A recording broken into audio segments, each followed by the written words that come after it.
What's up, everybody? Welcome to the High Level Husband Podcast. I'm Tommy McCollister, and I wanted to jump on here right now and encourage every single one of you. Whether you're winning in life right now, whether your life just feels like it's 10 out of 10, like a phenomenal life, or you literally are at rock bottom and life is so painful right now, this podcast is for you. And the reason why I wanted to jump on here is because I'm having a lot of surreal moments in my life. Moments that I'm just ridiculously grateful for and are finally feeling like real. But I also just had a moment in our business, ministry is really what this is, but with one of our clients that I have to share. And this is going to give you hope because I'm going to share experiences from my life that will encourage you no matter where you're at. I'm going to share you experiences from that guy's life and somebody else's life that are going to encourage you that you do not know what God's doing in your life right now. John 13:7 says, "You do not realize now what I'm doing, but later you will understand." And how many times have you been in your life and just like, I do not know what to do differently. I do not know what is going on. Why, God? And we're in this moment and we're so frustrated. I've had moments, far too many of those, let's just put it that way, is what I would think is far too many. But when I look at my life right now, with what is happening, how things are transpiring, I think to myself, no, it's not far too many because all of those things molded me into the person I am right now. Hard things. From growing up in a family where I watched my dad do terrible things to my mom and have that be my whole childhood to a certain extent, to then me making a bunch of dumb decisions of cheating on Diane, of going to military prison, of becoming a drug addict, to getting clean 2 years later, growing weed for a living on the black market for 8 years and hating my life, even though I had the things of this world. And not only just the hard things and those things that I've done, but to grow from the person who was the shyest kid in my high school, to grow from a person who has so many limitations, to grow from a person who came from a small town in the middle of nowhere where there was no possibility or anything like that, to grow to where I have become now. And this is not a flex, guys. This is me showing if I can do it, you can do it because God can do it. And so I've been through all multiple things, and just even in when God called me out of Egypt and he moved us here, and I thought that this was going to be the change of things, he put us through so many trials after trials after trial after trial to have this platform. But why I'm so passionate about this is this. My life verse is Genesis 50:20, and it says, "You intended to harm me, but God intended it for good, to accomplish what is now being done, the saving of many lives." And so I want to encourage you that that verse will be for you. Whether right now you found out your wife's cheating on you, or whether you're in the spot where you cheated on your wife, or whether your marriage just has been flat dead for years and communication is just at a worse, horrible spot, you guys cannot get along, or whether there's no intimacy in it at all, or whatever it may be, you're in the most financial struggle of your life, or you have the millions and millions of dollars and yet your cup is still empty and you're unfulfilled. This one's for you, and that verse is for you. And so I got a Bible verse that's also going to attach to this, but I want to just kind of just get straight into it to the person that inspired this podcast. You see, there's a guy in my program, and he's probably been in it now for 5 months, and came in looking for respect from his wife, more sex, all of this stuff. They had talked to divorce lawyers. I mean, they just were not in a good spot. Well, come to find out, he's been vulnerable from the start. This guy was severely addicted to porn, spent over 6 figures on porn and buying girls things, cheating, like all this crazy stuff, right? Terrible things. Terrible so bad that he has a good career. I'm not going to say too much about that, but has a good career. To where on his lunch break, he literally would say, on my lunch break every day, I would go to my car and I would just watch porn and message girls and do all this other stuff. And I could tell you right now, his life looks drastically different. So drastically different, and this is going to get wilder, so stay with me,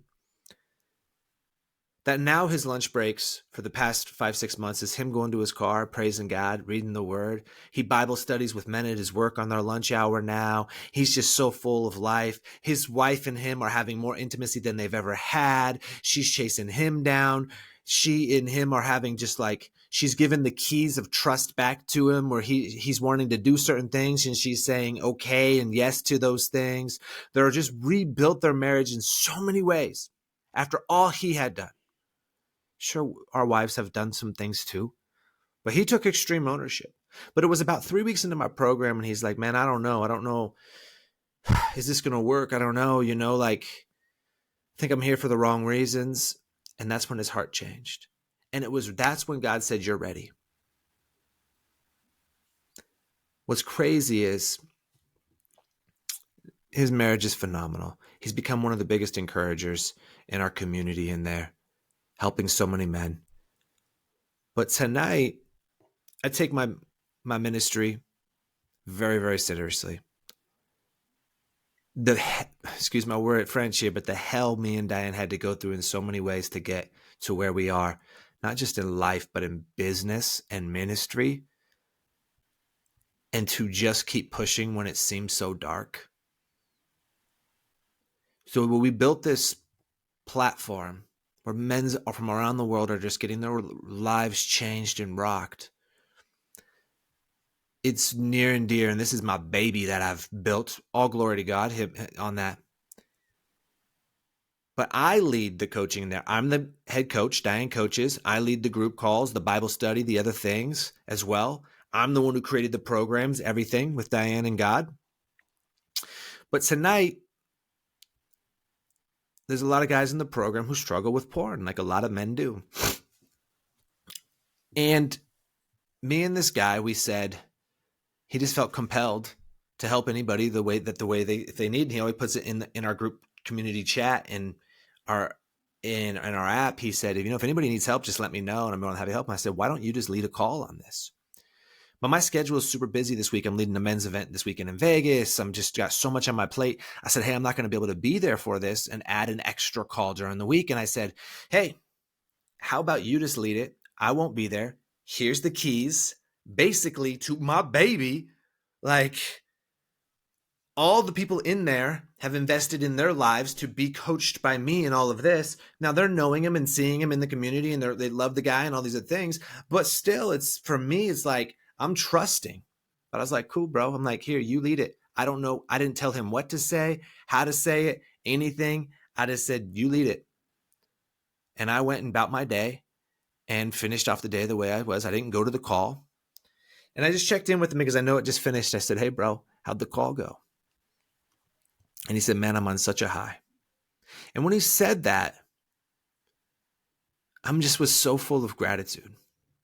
Because here's a man that 5-6 months ago, life was in the dumps. Couldn't get much worse. And here's a man that 6 months later or so is leading men all over the world on how to break their addictions to porn, how to grow their marriage, how to do all of that thing. He's a living true of what that verse was. You intended to harm me, but God intended for good to accomplish what is now being done, the saving of many lives. He's seeing his testimony, his darkest secrets, now being used for good to help everybody else. He's not ashamed of those things anymore. He's working through all of that. Every time he gets to share his testimony, he heals more and more. So I'm saying that to encourage you. I don't know what's going on in your life right now. It does not get darker than his. But when you're listening to this, I want you to know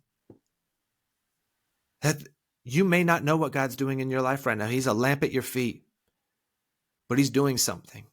But you also have to give him something to work with. You also have to change your habits. Just as Hebrews 12, and I've been speaking this one tremendously because it stuck out so much to me, says, you must remove all things that hinder and sin that hold you back. He went and did that, and because of that, he's now free to share his testimony. It's like, imagine this. You're trying to grow in your life, and imagine holding on to a bunch of dumbbells and kettlebells and all these other things, and you're holding them, and you're trying to live life, and you're just wondering why you're so exhausted. All this weight that you're carrying. But you don't physically aren't holding it in your hands, but physically you're holding it in your heart, your head, in your body, in your muscles, everything. There's tension, there's stress, and there's the years of trauma that you have, self-inflicted and not self-inflicted, with you, and you're holding. But imagine it's all of that weight. So no wonder when you buy a new car, it doesn't make you feel that great just but for a little bit thing, because you're still holding this weight and you're feeling exhausted. Then you're like, we need to go on vacation, but then you go on vacation and you're arguing the whole time, and then you get back and you're like, now I'm just stressed from the vacation. You're still holding this weight. No matter what you do, you go watch more porn, it doesn't make you feel any better. You're holding this weight. Everything you're doing, you're holding this weight. What happens if you start putting down a couple of the dumbbells? You're gonna have less weight. Put down a couple of the kettlebells, you have less weight, and eventually you're gonna put it all down. You're gonna have less and less weight. That's when the trip will feel good. That's when the car will feel a little bit better. All of that. But that's when you're not exhausted and just so under pressure from that weight. Your wife will see you differently, and you'll see yourself differently because you're feeling different. And when you're feeling differently, you're acting differently. When you're acting differently, they're seeing it differently. When they're seeing it differently, they're trusting you differently. And that goes the same thing with God. God just doesn't trust every single one of his kids. He knows what he has for you and what is possible, but you have to go and get that. That's why he says he can be trusted with little, can be trusted with many. You have to be trusted with the little before you can go and get the many. He did that. And I'm just sharing one example, and it literally just happened moments ago, so that's why I'm sharing it with you. What's also crazy is in the next week or two, I'm bringing on another coach into my business ministry. Both the same thing, but it's really ministry. And I'm going to give him the keys to coach majority of the new people coming in, and to a certain extent, do the onboarding call with them and things. I'm going to have my aspect of coaching them, but he's going to do a lot of that, and he's going to lead them. Here's a man who not only had infidelity, near divorce, death of a child, all of that, comes into the program broken, and he's been in there about 6 months now too. Life drastically changed, where dude, like, his wife is like all about him. And I'm not saying just sexually, but all about him. Her life is now drastically changing. Their life is drastically changing. He's at such a drastic point to where he owns a very successful business, and he's about to shut her down to come and serve the Lord here. He had no idea he wanted to be a coach.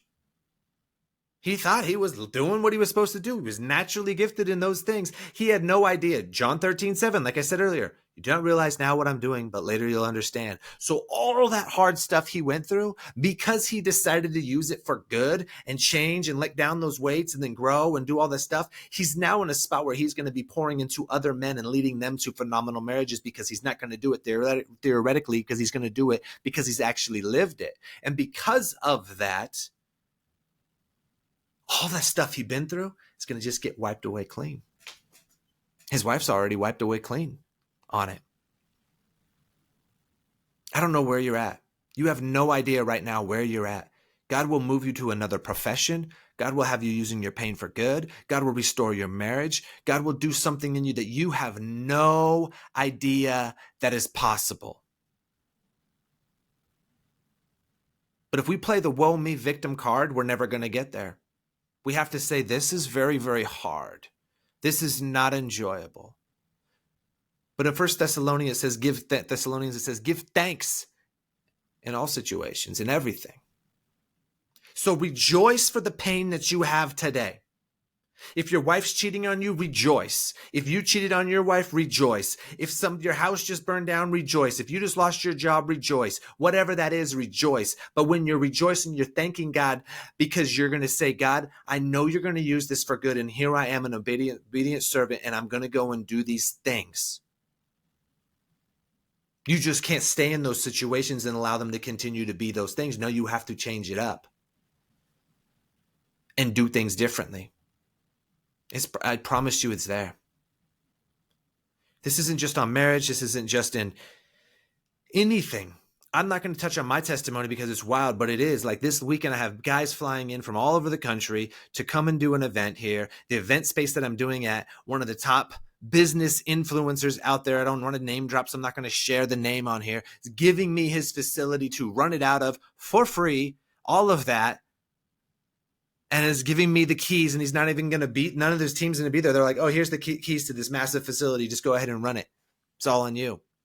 Just as the same way I gave this guy the keys to his. You become trusted by other people when you are a person that's actually trusted by God, because people say, I know you answer to the Lord, and I know the way you carry yourself. I know the way you speak of the Lord, and all of that. People will trust. You will attract these people in your life. These people that I'm speaking of look up to me in a lot of aspects. But the person that they're looking up to was a dirtbag majority of his life. But they look up to me because I finally did something with it, and I became the person that God's called me to become, and I'm still becoming it and always going to grow. That's why they look up to me. Because they know I'm a man after God's heart, because they know I'm 100% disciplined, because they know I lead with love. So when you're willing to do those things, good things happen. I'm going to share one last story. I was at our church this last weekend, and they do a conference every year. So it was called Church Con, and this was 2024. Well, they played a video from 2023, and there was this teenage girl, and so I'm going to encourage anybody who's just needs healing in their life outside of things, and this might be physical healing. And her mom and her in this video, and they're showing past videos of like, I can't remember exactly the time frame, but I want to say it was like the past 4 or 5 years. She got diagnosed with like 3 different diseases, and she lost the feeling in her legs. She was in a wheelchair, couldn't feel her legs, and one of the things was thought to possibly be systemic, to where it was going to start attacking all of her organs and her muscles and all of that stuff, and she would just slowly die. And her mom's on this video crying. They go to our church, and I didn't know this. I've only been at this specific church for 5 months, and her mom's like, what could a parent go through worse than a parent just watching their daughter slowly die? And they showed videos of her like getting treatments and all this other stuff, and nothing was helping.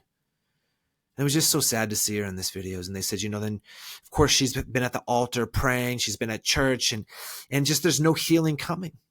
And not saying because you go to the altar and you pray that's what's going to happen right then. Not saying it's going to happen ever, because God's will be done. But we do need to go to the altar and pray for these things and watch what will happen. But it will be on his time frame. And so ChurchCon 2023 rolls around. They go there, and actually she gets worse. She wakes up one morning and can't feel. She's paralyzed from the neck down. That slowly subsides, but it's still really, really bad, and she still can't feel her legs. And a week later, even though everybody was praying over at ChurchCon, no change. A week later, she's at youth group, dedicating her life to Christ, and somebody just starts praying over her. She said, like, never before. This person had prayed for me before, but just never had prayed like this. It was something different, she says. And all of a sudden, I'm getting a tingling sensation in my legs. And she's like, what is going on? I haven't felt sensation in my legs in years. What is happening? What is happening? All of a sudden, she's sitting there, and she can feel her legs. And she stands up. And then they show a video of her walking out of the church at that night. She's walking somewhat like a baby giraffe because she hasn't used her legs in years, but she's walking. And now she's fully healed. You would have no idea that was her life before. So you may feel like you have a life sentence that's going to kill you. And it may feel that your marriage has a life sentence for death.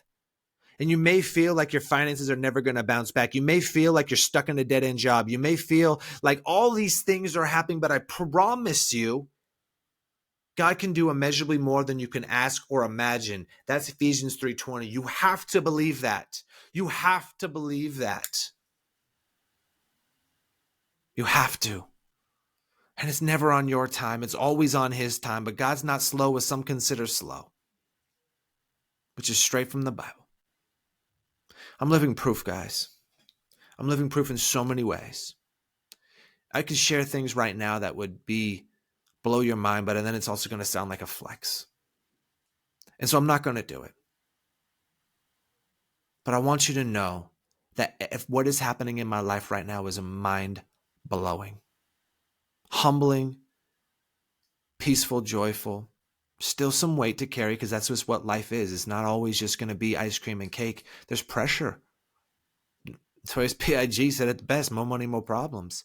And I'm not saying money's causing me problems. What I'm saying is as I'm growing in these things, as the podcast's growing, our business is growing, our ministry's growing, our social medias are growing, all of these things, now I'm having an insane amount of marriages that are entrusted into me, which are actually entrusted in God. There's pressure. But during that pressure, I'm rejoicing because I'm asking God to show me. As he told Paul when Paul asked him to remove that thorn, God said, my grace is sufficient, for my power is made perfect in weakness. And I'm learning to understand that I can't carry this on my own, that it's on God. And when I'm trusting him more, he's giving me more to be able to carry. But it's all glory to him. So wherever you're at in your life right now, I promise you, there's something greater. And you might say, man, I've been to church. I've been baptized. Look what God did to me. And I'm going to tell you right now, then you haven't stuck around long enough. Or maybe you weren't doing the right things. Or maybe your preparation process is so long because your calling is that big. If you have a giant calling, the preparation process is long. Mine was 43 years. 43 years of preparation process. 40 really before he put me in the game, but then still years of preparation. And I didn't feel like really that was really slowing down that preparation till a few months ago. Not that I'm not going to be growing and he's preparing me for bigger things right now. He absolutely is. So even if you feel like God's never been there for you, be there for him and do not give up on him because he's doing it on his time, and just trust that process. It's worth it. If you guys enjoyed this, rate it 5 stars. If you want a free resource on how to transform your life and marriage, there's a resource down below. And I just thank you. I just want to let you know God loves you very much. God bless you.